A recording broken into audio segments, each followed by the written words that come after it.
Good morning, I'm Steve Johnson. Just a reminder, you can get our iPhone, iPad, and Android app now available for free in the App Store and on Google Play.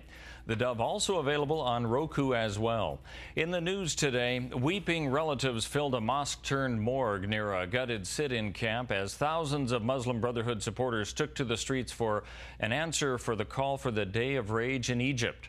Earlier, protesters geared up for the Friday protest in a call for action throughout the nation.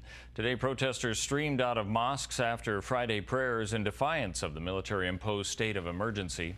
Latest tensions follows violence this week that killed more than 600 people as authorities emptied 2 protest camps.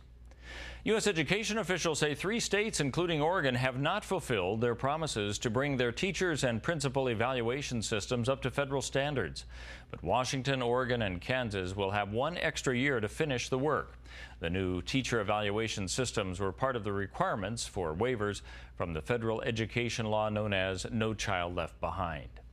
The next meeting of the state's PERS Retirement Board may result in a budget surprise not anticipated by taxpayers. On theDove's Focus Today show, Republican financial strategist Dave Dotterer says Republican Party staffers attended the most recent PERS financial meeting where it was predicted there's a 50% chance that Oregon retirement's plan could collapse in 20 years without major changes. Dotterer says that's not acceptable. I'm not willing to accept a 50-50 chance. I might be willing to accept a 10% chance. I mean, we're all walk out there and might get hit by lightning. That's one thing, but come on, 50-50 chance. That to me, that's not a budget decision. That's a prudent decision. Dotterer says when news of the potential financial danger of not resolving the state's retirement system becomes more well known, he's hopeful state lawmakers will act more aggressively.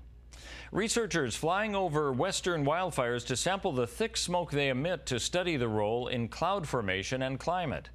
The data gathering campaign is intended to help researchers flesh out one of the least understood areas of climate, and that's the role of aerosols or particles given off by wildfires and how they evolve over time. So far, the researchers say that they're finding that the white smoke from smoldering fires actually has a cooling effect on the Earth, while the black smoke from a fire that's burning heavily has a warming effect. A woman who turned herself in after a decade as a fugitive in the nation's largest eco-terrorism investigation scheduled to enter guilty pleas on October 10th. Court records show 39-year-old Rebecca Rubin will change her not guilty pleas to charges of conspiracy and arson in Portland. Let's take a look at our weather scene and what we can expect this weekend. There is a chance for smoke in the southwestern part, especially Medford, Grants Pass, and Ashland. A high today of 94. Tomorrow, 89, and then going back up to 94 degrees with smoke for at least the next week. For the area of Klamath Falls, sunny skies today with a high of 85, 83, and partly sunny tomorrow. Then back to sunny skies with a high of 89 expected on Sunday. Along the coastal area of Coos Bay and Port Orford, fog today expected with a high of only 71. A slight chance of rain tomorrow, otherwise the sun poking through with a high of 70, and then 71 and partly sunny skies on Sunday.